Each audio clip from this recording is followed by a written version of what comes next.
Little Archie issue 107, Help Wanted. Sabrina's aunts decide to get jobs as waitresses at a restaurant because they're hiring. Zelda asks if she can wait on tables and says, yes, but I'd rather do it on the floor. The waiter laughs and hires them because he thinks she was telling a joke. Did she only move to Earth really recently and didn't hear that phrase in the witch world? Because witch or not, she would have heard that phrase before. Because she's been living on Earth for centuries. Coincidentally, Veronica's family sees Sabrina's aunts when they're going to a restaurant, and look rude by assuming they have to wear funny costumes as part of a comedy act. Mr. Lodge asks if they serve shrimps, and Zelda says they serve anyone, which makes Veronica giggle. They're asked to read tea leaves, and Zelda says she just reads books. And when Hilda wonders if Mr. Lodge wants his poem read, Zelda magically summons red paint. It cuts past her actually doing that to him instead of Hilda stopping her. Mr. Lodge asks if you have to wait long for lobsters, and Hilda says she wouldn't know because she never had a date with one. I can't help but love all of these puns of theirs. Especially since most of the time they're just taking people too literally and don't seem to be intentionally making jokes. And it's in character for them. Zelda says that's a good one, and Mr. Lodge complains that this lobster has only one claw. Hilda says that he must have had a bite. If Zelda can use magic in front of him with no consequences, it's too bad she doesn't just summon a new lobster claw for him. He tells them to bring him the winner. Hilda just appreciates his witty dialogue, and so does Veronica. Zelda offers them some mussels, and Hilda flexes. Part of what's funny to me is that they're embarrassing themselves. Veronica's parents hate their comedy act, which at first I thought was unintentional of them. I think they started doing it on purpose because Zelda was being literal-minded by accident. Veronica gets dragged out of the restaurant away from them, even though she likes them. So they're selfish parents. Hilda gets given asparagus as a tip. Naturally, she uses magic on him as a punishment because no waiter in her country shouldn't be given a tip. I thought he was better than that. So the story ends with him suddenly wearing a rabbit costume while in a hat. And he says he didn't know they had a magic act too, even though Zelda used magic in front of him earlier, and they were just like witches. This story was about Sabrina's aunts working as waitresses only to just annoy Veronica's father with their constant puns, which is at least something they've used in earlier stories too, in response to them being called a comedy act.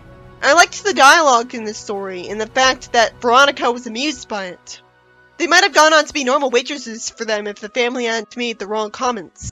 Little Archie issue 108, The Magic Ball. We see Sabrina playing frisbee with Veronica, and she reveals that her cousin is going to show up. Reggie shouldn't say by magic and expect to actually get an answer from Sabrina. He should have obviously just asked her if she ever visits her cousin if he wanted an answer. Sabrina says she'll go home to see if her cousin Jeannie showed up, and Veronica tells her to introduce her to her friends later. Archie says Sabrina's a nice kid, and Zelda tells Sabrina that she got a package. Predictably, that's how her cousin shows up. And just as I was wondering if Jeannie was going to be a genie, it turns out she is. That's more interesting than her having yet another witch cousin. But it's a lazy name for a genie. So I assumed they wouldn't literally make her be a genie, and it was just there to evoke a magic feeling. Because I wouldn't expect her to have a genie cousin. Jeannie says this is how her family travels, and somehow thinks she's allowed to suggest going to visit Veronica by bottle. Sabrina flies on a broom with her and impresses a genie by making the broom disappear somehow.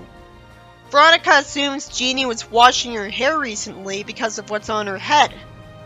Jeannie doesn't even try to hide that she's a genie, even though you'd think she would have been told to. She summons a bottle and makes it fly, and then bounces on a bouncing ball, and says that sometimes she turns into it, but that's too slow. But she hasn't turned into it, she's on it. She then changes into a flying carpet. And then out of nowhere, Sabrina reveals that she can make people forget stuff after all. So I have to assume that she only learned or realized she could do this extremely recently. Because if she was doing this all along, she would have just made everyone forget about the newspaper article about her being a witch right away and avoided most of that plot.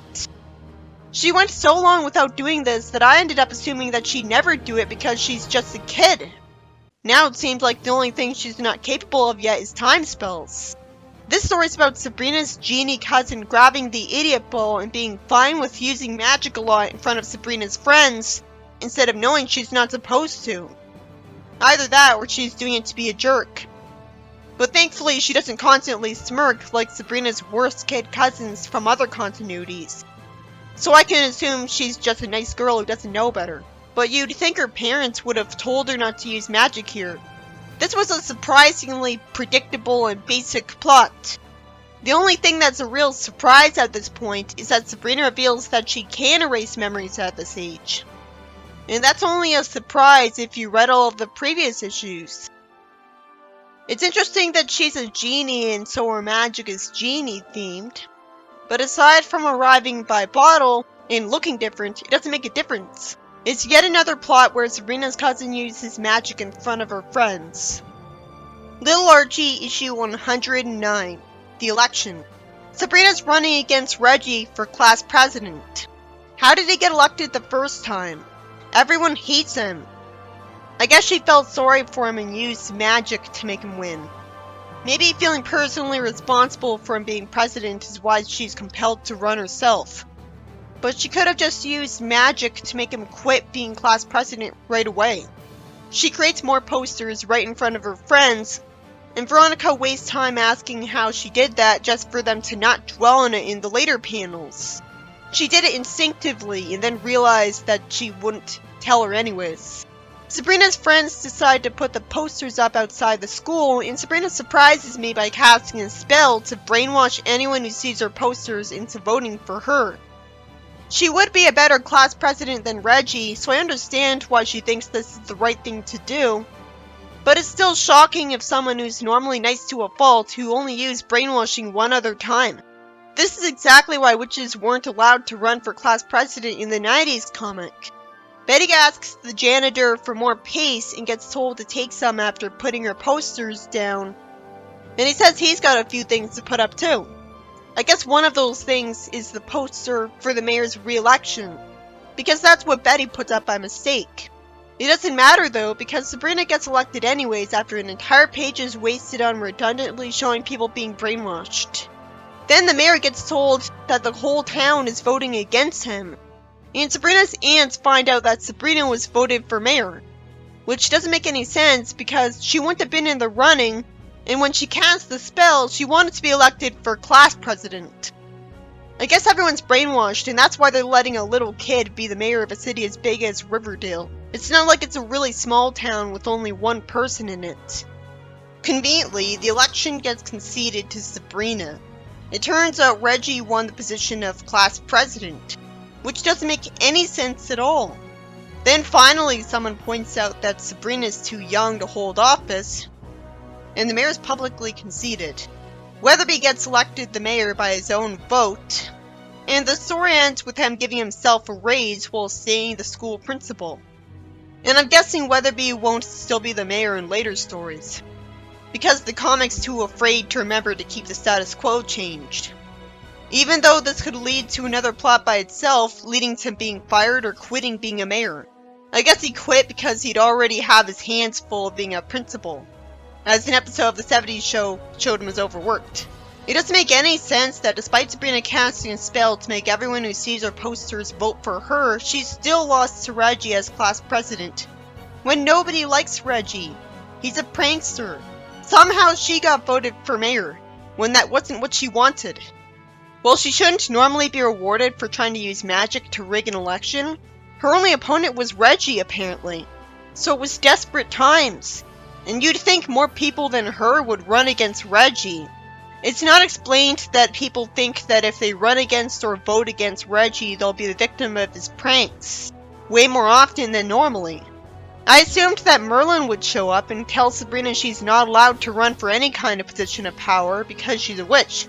And even if that wasn't a barrier, her using a mass brainwashing spell is unfair. Even the 90s comic made more sense. Little Archie, issue 110, The Summer Job. Zelda rings the bell in her house and reveals that she's gonna drive an ice cream truck. Naturally, Hilda says Zelda can't drive a truck because she's so out of date that she rang a bell. Zelda points out that she can just use magic for it. Hilda says that Zelda can't even steer a broom right as Zelda flies away. And the boss is unnecessarily rude, calling her grandma and making fun of what she's wearing. Zelda says she wants to sell ice cream now, and changes her outfit with magic in front of him. The boss conveniently just says he should get stronger glasses, even though glasses won't fix color vision problems. Then he lies that he doesn't have any trucks left until next year. Zelda shows them a small truck, and someone says it would be a tight squeeze for her.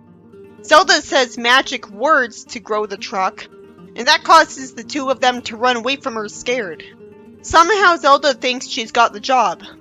Or maybe she gave up on the job because he won't hire her for being too different from every other applicant. And she just wants to be an ice cream truck driver already. I just have to assume that she wants to get a job to pay the bills, because there's too many. She says she'd better use magic on herself to keep herself from eating all these goodies, but later on we see her eating the ice cream anyways after buying it. She's sad at not getting customers, when you'd think just hearing the sound of an ice cream truck would get kids to come running regardless. Sabrina's her first customer, and Zelda assumes she's bad at this job, when we don't know how long she's been doing this. It seems like she's only been trying for a minute. Sabrina uses magic to brainwash people all over Riverdale into deciding to buy from her. Which would be bad if any of those people were too lactose intolerant to eat ice cream or couldn't afford to waste money on it. But it's better that a young, naive, well-intentioned witch does this than Zelda. I like that Archie writes that he loves ice cream, and Veronica gets jealous. And the story ends with Zelda happily wearing a barrel because the spell said to help her sell everything in sight. But she wouldn't wear a barrel. She'd just create another witch costume to wear. This story is about someone refusing to hire Zelda as an ice cream salesman because she's old and wears a witch costume. So the jerk gets karma by being scared away from her by all of her magic. Then she starts working anyways despite not being told that she has the job. But she didn't take a real truck anyways. Just a toy truck. But I still assume you need a specific license to be allowed to sell ice cream from a truck since the world's disappointing, and I know ice cream truck drivers can't sell from wherever they want, like during a traffic jam, because one said it was illegal in Malcolm in the Middle. At that point there could be other stupid restrictions. Zelda doesn't get any customers, so Sabrina brainwashes tons of people into being her customers, which is mostly a good deed by making both Zelda happy and the customers enjoying the ice cream happy. And I just have to assume that Zelda's love of ice cream is why she wanted to become an ice cream salesman in particular. Little Archie, issue 111, The Failure. Hilda tells Sabrina that Merlin's holding summer camp for witches, and even though Sabrina wants a normal summer vacation, Hilda doesn't care what she wants and ignores her. She tells her to take Salem with her because for no reason she wants Salem to become nastier, and thinks witch camp will help, even though the witches don't want to be seen as evil in little Sabrina. Hilda summons clothes and a rug to fly Sabrina away, and says that she doesn't want Sabrina to be a good girl. This contradicts the rest of the comic before this, where she didn't care how she was. Somehow a flying rug is hard for Sabrina to steer, and she goes to a castle where Merlin wants Sabrina to work on stirring up trouble, and hasn't heard of a witch being good. Which is very confusing because in his first appearance he lectured Zelda on causing a lot of trouble. So now I'm wondering why witches want to be evil, and I have to assume that they only want to bother mortals. Merlin wonders who can make a magic bat, and Sabrina summons a baseball bat, and he meant a real bat. Somehow when Sabrina's told to summon monsters, she summons a clown that tells monster jokes. So Sabrina's sent home with the letter calling her a failure as a nasty witch. Zelda's upset for no reason. But Hilda doesn't complain and punish her. That's the role reversal. And Zelda's just glad she has friends. This story is confusing because all of the little Sabrina stories before this didn't imply that witches were expected to cause trouble by other witches, and if anything, established the opposite right away. And Zelda almost got her powers taken away for causing trouble. Suddenly it started confirming to the other Sabrina comics to avoid confusing the fans of those and pretends that it was like that all along. Well, I have to assume that this is a different universe. Sabrina's sent to a witch summer camp against her will by Hilda, but it's not as depressing as it could be because she stays optimistic the whole time. Why didn't she summon a real monster when she was told to? I wish it was explained that Sabrina intentionally failed summer camp so she could go back home and have fun. She's clearly happy to go home, but she wouldn't look like an idiot for failing to summon a monster if it was revealed that she did it on purpose.